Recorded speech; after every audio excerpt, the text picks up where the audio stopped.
నమస్తే. రాష్ట్రంలో ఉన్న భూముల విలువను, అలాగే మద్యానికి సంబంధించిన లిక్కర్ బాటిల్స్‌కు రేటు పెంచడానికి రేవంత్ రెడ్డి నిర్ణయం తీసుకున్నాడట. ఎందుకనంటే రేవంత్ రెడ్డి ప్రకటించిన సంక్షేమ పథకాలు ప్రజలకు చేరవేసేందుకు డబ్బులు సరిపోతలేవు. రాష్ట్రాన్ని నడిపియడం చాలా ఇబ్బందికరంగా ఉన్నది. ఇంకా రెవెన్యూ సృష్టించాలి. ఈ అభివృద్ధి చేద్దామనుకుంటే అభివృద్ధికి పెట్టుబడి పెట్టాల్సి వస్తుంది కాబట్టి అభివృద్ధి లేకుండా రెవెన్యూ ఏ విధంగా జనరేట్ చేయొచ్చని దీర్ఘ ఆలోచన చేసినాక ఈ రెండు వీటి మీద ఈ రేట్లు పెంచితే ప్రభుత్వ ఖజానా కొంచెం పెరిగి అప్పుడు సంక్షేమ పథకాలు చేపట్టొచ్చు అని చెప్పి ప్లాన్ చేసుకున్నాడట రేవంత్ రెడ్డి. ముఖ్యంగా 2023 ఎన్నికల మేనిఫెస్టోలో మహిళలకు ఇస్తా అన్న రూ. 2500 ప్రతి నెల ఇస్తా అని హామీ ఇచ్చింది కదా, దాన్ని నిజం చేస్తే ఇప్పటికి 2.5 సంవత్సరాలు గడిచిపోయింది. ఇంకా 2.5 సంవత్సరాలలో కనీసం 1 సంవత్సరమో 9 నెలల్లో 8 నెలల్లో ఎంతో అంత ఎలక్షన్లకు ముందు మహిళలకు ప్రతి నెల 2500 వాళ్ళ అకౌంట్లు ఎత్తే మరోసారి నేను ముఖ్యమంత్రిని కావచ్చు కదా అని ప్లాన్ చేసుకొని దానికి సిద్ధం కావడం కోసం రేవంత్ రెడ్డి ఈ రేట్లు పెంచే కార్యక్రమంలో ఉన్నాడు. ఇలా పేద మధ్యతరగతి కుటుంబానికి నష్టమే తప్ప ఉపయోగం ఏం లేదు. అయితే మనం మాట్లాడుకుందాం. భూముల విలువను తగ్గించిందే రేవంత్ రెడ్డి ప్రభుత్వం ఏర్పడ్డాక రేవంత్ రెడ్డి తెచ్చిన హైడ్రా చేయబట్టి.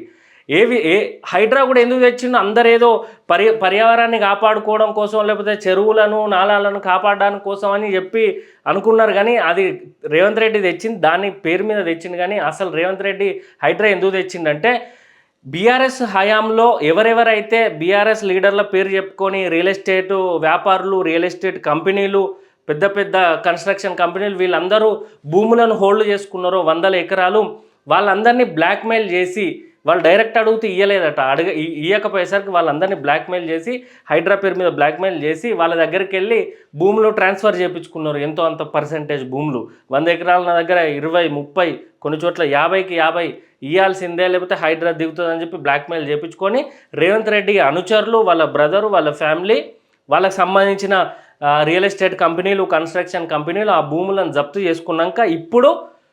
చేసుకున్నాక ఈ స్టాంప్ డ్యూటీ పెంచిండు. ఫస్ట్ రిజిస్ట్రేషన్ ఛార్జులు పెంచిండు.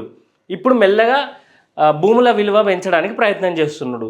అందులో భాగంగా ఈ మూడు కోర్లుగా డివిజన్ చేసిండు తెలంగాణను. ప్యూరు, రేరు అని.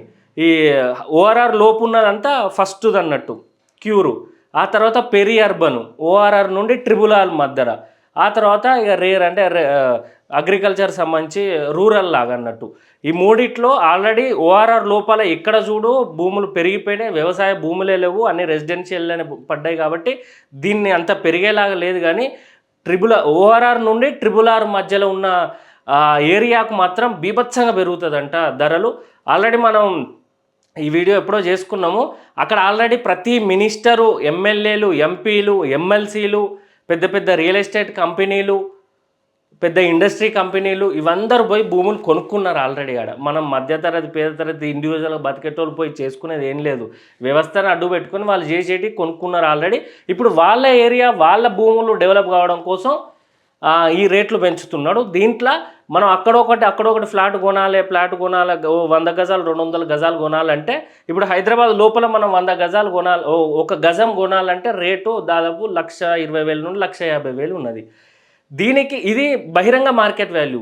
దీనికి మార్కెట్ వాల్యూ గవర్నమెంట్ రికార్డ్స్ ప్రకారం వాల్యూ ఎంత అంటే 30,000, 35,000, 25,000, 25, 30,000 మధ్యలోనే ఉన్నది. దీన్ని పెంచుతాడట. ఒరిజినల్ మార్కెట్ వాల్యూ, రికార్డ్ వాల్యూను 50% అంటే ఇంకొక 25,000 అంటే 50,000 పెంచుతాడట.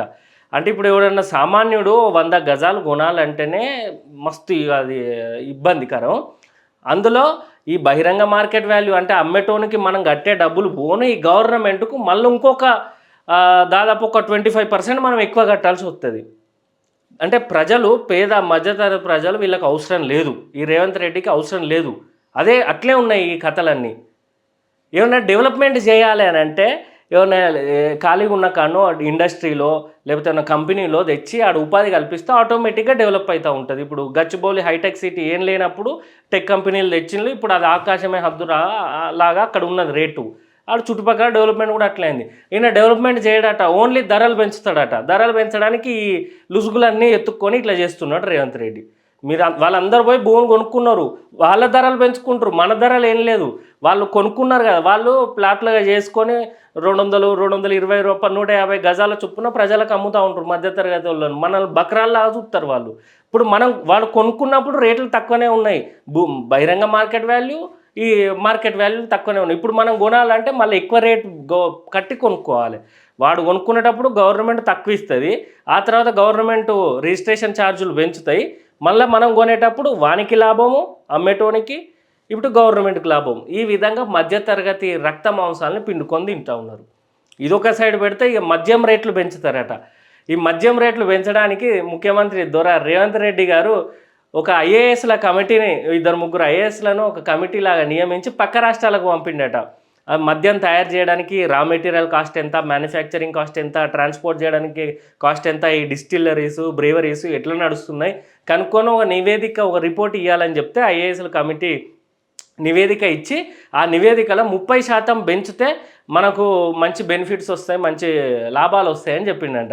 రేవంత్ రెడ్డి నవ్వుకుంటున్నాడటగా, గంత పెంచితే అంటే 30% అంటే ఒక 1000 రూపాయల ఫుల్ బాటిల్ సడన్గా 1300 రూపాయలు కావడం అన్నట్టు. 30%, 35%. అంత రేవంత్ రెడ్డి నవ్వుకుంటున్నాడటగా. ఇంత ఇంత రేటు మనం పెంచితే చుట్టుపక్కల ఇటు కర్ణాటక, అటు మహారాష్ట్ర, ఇటు ఆంధ్ర, ఈ ఈ చుట్టుపక్కల రాష్ట్రాల దగ్గర పోయి మనోళ్ళు బ్లాక్లో కొనుక్కొచ్చుకుంటారు. తద్వారా ఈ మద్యం అమ్మడం సేల్స్ తగ్గుతాయి. కాబట్టి అట్లా పెంచొద్దు, ఒక 10-15% వరకు పెంచండి, తెలియకుండా గుంజుకుందాం అని చెప్పిండంట. ఈ రేట్లు కూడా ఇచ్చిళ్ళు, పట్టిక ఉంటుంది. కేఎఫ్ లైట్ బీరు 180 నుండి 210 రూపాయలు, ఈ ఫుల్ బాటిల్ ఇక్కడ నుండి ఇంత ఇంత అని రేట్లు పెంచుదామని మనం రాసి ఇచ్చిండట. అయితే ప్రజలను ఏ విధంగా, ఇప్పుడు చూడు, ఒక అభివృద్ధి లేదు, ఒక సంక్షేమ పథకాలు ఇవ్వడానికి నీ దగ్గర నువ్వే కింద మీద పడతా ఉంటే, ఈ రేట్లు పెంచి ప్రజలకు తెలియకుండా చేద్దామని నువ్వు అనుకుంటే తెలియదా రేవంత్ రెడ్డి నీ కథలన్నీ? ఏం చేసుడు ఏం లేదు, ఉట్టే గాలి డప్పు కొట్టుకోడు, గాల్లో లేపుడు. పోయే రియల్ ఎస్టేట్ మంచిగా 10 ఏళ్ళు పోయింది, మెల్లగా పోయే టైంలో నువ్వు వచ్చి ఈ హైడ్రా అది ఇది అని పెట్టినావు. ఆ హైడ్రా నీకు దమ్మున్నా కూడా ఒక్క పెద్దోని తలకాయ పట్టుకోలే నీకు అంతా ఉత్త కథనే, నీదంత లోపల డర్రు నువ్వు. ఈ ప్రజల్ని ఇబ్బంది పెట్టి నువ్వే రియల్ ఎస్టేట్ పడేసి రియల్ ఎస్టేట్ పెంచుతా అంటే ప్రజలు అంత తెలివి తక్కువగా ఉన్నారా? నువ్వు ఇట్లా ఆలోచించుకుంటే మాత్రం 2028, 29 ఎలక్షన్లో నిన్ను ఇంకొకసారి ముఖ్యమంత్రియే కాదు ఇక జీవితంలో. అది గుర్తుపెట్టుకొని ఏమన్నా అభివృద్ధి చేసేటట్టు చేయి.